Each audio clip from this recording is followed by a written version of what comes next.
I'm chatting this afternoon with Professor Peter McIntyre, who is the Director of the National Centre for Immunisation Research and Surveillance. Thanks for your time, Professor McIntyre. No problem.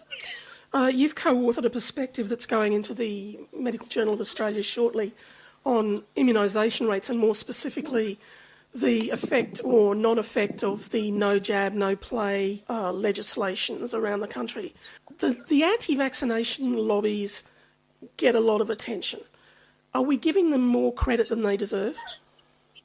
Well, they certainly have a lot higher volume and a lot more media attention than their numbers deserve. That's absolutely true. What are the vaccination rates in Australia and how do we rate globally? How we rank globally depends a little bit on how you measure things, but what we know is that the estimates we get from the immunisation register are pretty much the minimum, because we know that there are more kids immunised than are actually all identified on the register for various reasons. And Australia's been well over the 90% mark since the early 2000s, possibly before that. And we also know that since the register underestimates by at least a couple of percent, that we're probably, as an overall national average, we're probably pretty close to the 95% or at the 95%. But we do obviously have areas of lower coverage than that. And particularly we have sort of hotspots, which have really been the same for a long, long time. So they're kind of aggregations of people with certain lifestyle and views about health and so on who are predominantly in coastal areas. And they're pretty much in every state. There's sometimes, well, in the case of, say, someone like Adelaide and the Adelaide Hills, it's not a coastal area, but they're all sort of alternative lifestyle type areas with strong aggregations of people with different views about health. And we don't have, unlike somewhere like the Netherlands, we don't have a Bible Belt or with a group of people who have strong religious-based views that think it's God's will if you get a disease, so you shouldn't really be doing anything about it. We don't have that, but we do have people who've got views about traditional approaches to health and healthcare, and vaccines are seen as being in that boat. And yes. So the most welded on group there are just convinced that vaccines are either not effective or dangerous because they've got toxins, other things, or both. And it's very difficult to shift that, what is a very small group as an overall national percentage, maybe 2%, but in some areas like the north coast of New South Wales and so on, that in some areas they could be as high as 20%, but that's very much the exception. Given that the numbers of anti-vaccination or the vaccine refusal crowd is quite small, why are we so prescriptive in our punishment of them in the sense that no jab, no pay and no jab, no play are really quite punishing financially on those people? No jab, no pay, I guess, was particularly initially driven by the fact that for the first time via the then National Health Performance Authority, which at that time, was the first kind of, I guess, authorised way to make available the detailed information at postcode level.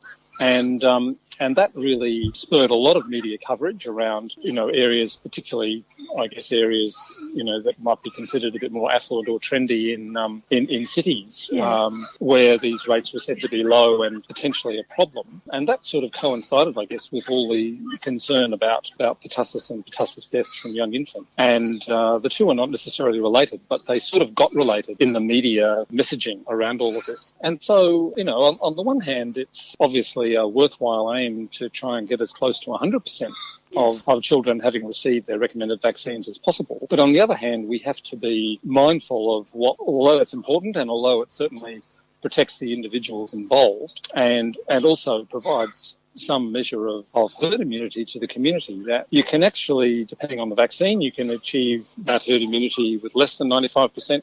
And for some diseases like measles, even 95% is not necessarily enough, because we don't have any of our own homegrown measles. We've declared measles elimination from Australia, which means that any measles we get now is really coming in from elsewhere. I guess some of the notable places it's come from in the last 4 or 5 years include Thailand, the Philippines, to a lesser extent Indonesia, etc. And we also, as well as having, as far as measles is concerned, as well as having some areas of low immunisation in pockets, we also have lots of young adults who in their late 20s and early 30s who sort of missed out on the measles control campaign. They were too young for that or old for that at the time, time, and they may have missed out on getting 2 doses because it wasn't happening in schools when they were around. And so we have quite a pocket of young adults who may not have received the 2 doses, and so therefore are more vulnerable, say, case of measles turns up from overseas. And then the other thing that's happened in relation to measles is because we've had such high immunisation rates and such low numbers of measles cases for now a long time, that means that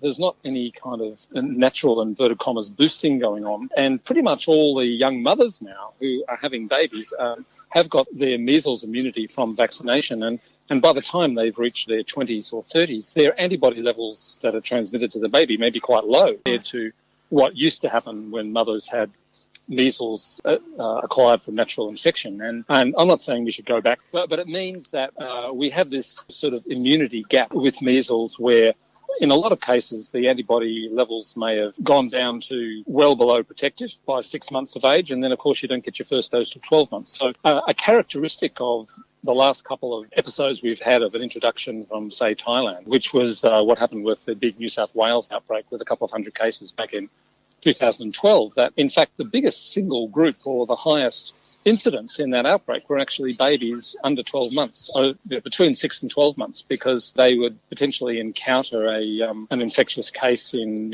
let's say a medical centre or emergency department or something like that and not have antibody. And so that's been a change. And then the other biggest group are the sort of teenagers and young adults who either may have come from overseas and not received their vaccinations here in their younger childhood and then not been checked on later on, or young adults who missed out for some reason. And so we've sort of got that kind of 15 to about 35 group at the one end, and we've got the under 6 to 12 months at the other with measles now. And that, of course, is only when we have these introductions from overseas. We have maintained, unlike countries in Europe where Britain had eliminated measles before the Andrew Wakefield stuff, and they're still playing catch-up now. And fortunately, we were able to dodge that bullet, and we've continued to maintain our no homegrown measles, right through. And there's no doubt that if there's an introduction, the more people that have had their 2 doses, the better for everyone. And so there's definitely a benefit. But, even if you've had 2 doses, 1% of people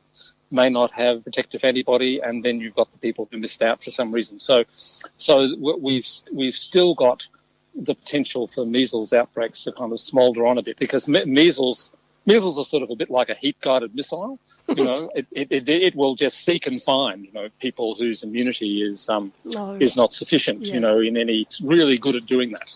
Do we know what the rate of conscientious objection to vaccination is? I guess there's 2 main groups there. There's been for some time now, there was the capacity to sign up as a conscientious objector to be formally registered, which involved having had some sort of counselling or, meeting with a health professional to document that. And the proportion of people doing that did go up from 0.2% to 1.8%, but we think that's actually an increase in people signing up rather than an increase in the number of people who actually had views like that. And as the requirement and the amount of money involved for the benefits that were linked to immunisation has increased, and particularly there was a big increase in about 2011-12 when the full amount of the childcare benefit and so on was added, that we've had a bigger incentive for people to sign up.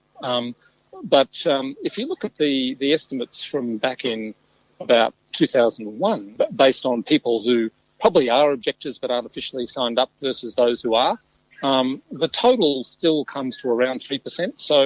So they're more visible, and there's been a big increase in the number who are actually registered, but probably the total numbers are around the same. And of course some of those people are not people who are not having any vaccines. They're people who, for one reason or another, don't want to have a particular vaccine or a particular couple of vaccines, but have had the others. Right. So even amongst the objectors or refusers, it's a little bit of a mixed bag. Yeah. And there certainly are some people who may have been registered as conscientious objectors in the past to be eligible for benefits, but in fact have had a number of vaccines. They just haven't had all of them. So in terms of no jab, no pay or play, are those pieces of legislation keeping babies safe? Well, I think that as there've been a couple of ministerial press releases, talking about the number of additional children who were, retained their eligibility for benefits by updating immunisation. And that figure, of course, includes the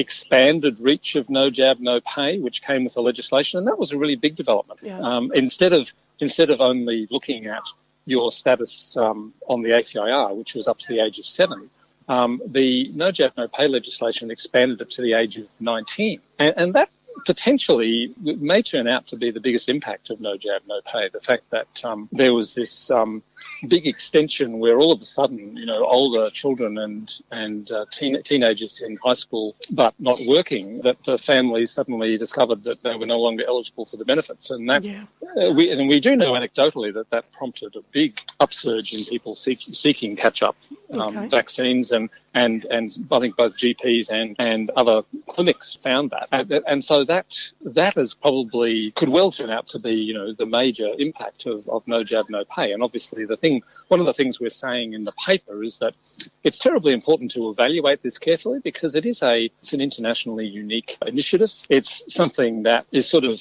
particularly Australian in the sense that we did have these additional family benefits over and above standard social security, which doesn't necessarily apply in other comparable countries. So there was a bit more scope to target those benefits. But we've also gone down that track of linking the benefit eligibility to completing our immunisation, and there's no doubt that does nudge people into getting things done which maybe otherwise they hadn't got around to, etc. And in some cases there might be people who actually they've got a lot of concerns and issues, and maybe they'd rather not do it otherwise, but it just sort of gets them over the line to do it. So there's no doubt it's doing things and has done things, but it's also clear that if you're in that rusted on, I've never seen the vaccine I liked kind of group, that it's not going to cut the mustard there. And I guess there was a concern with no jab, no pay that, if you were in a less advantaged family, and that's another myth about objectors or refusers, that they're all people who very kind of privileged socioeconomic group and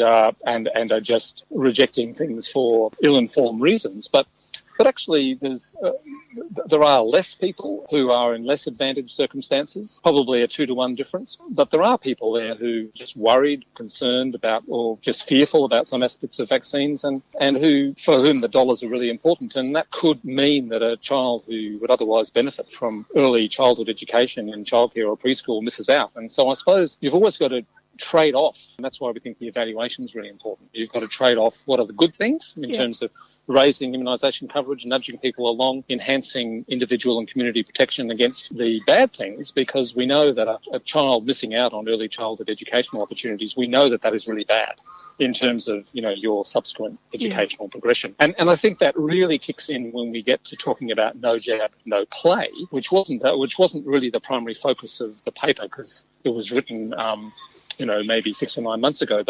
But no jab, no play, particularly if it applies to preschools, you've really got to ask yourself how much extra that's doing over and above what is already in place. Because firstly, immunised kids in preschools, they're all over 3, and they should have all had their 2 doses of MMR. They should have had all their other vaccines that they're due for. And so even if you did get an introduction of something, like measles in a childcare like that, it actually isn't a risk to those fully immunised kids who are in the childcare. It's a little bit of a myth that there are these terrible disease risks that other children, who are in the childcare would be exposed to from an unimmunised child. And of course, childcare in general is just like infection and getting infections. It's a fantastic way to do that. You've suddenly gone to this really big family, and obviously you can pick up a whole range of things. And in fact, hopefully, given our really good performance with immunisation, hopefully only a very small number of those would be vaccine preventable. And one of the things, though, that the no jab, no play approach in somewhere like New South Wales, which really made documentation compulsory. So the childcare centres had to know exactly who was immunised, who wasn't. And if you've got that information and it's up to date and well maintained, then you can obviously take appropriate action. If there is a case of a vaccine preventable disease in the centre, you can insist on children who aren't fully vaccinated being excluded. And so that's a powerful piece of reassurance for people, I think. But it is a bit of a myth that there's this terrible disease risk that other children or other parents, doing the right thing, in inverted commas, are exposed to by these unimmunised children, particularly when you're talking about, older kids in preschool. And conversely, with an older kid in preschool, that's when you're really missing out on your kickstart for school, if you're excluded from participating in that. So that kind of cost-benefit thing becomes a much more focused question.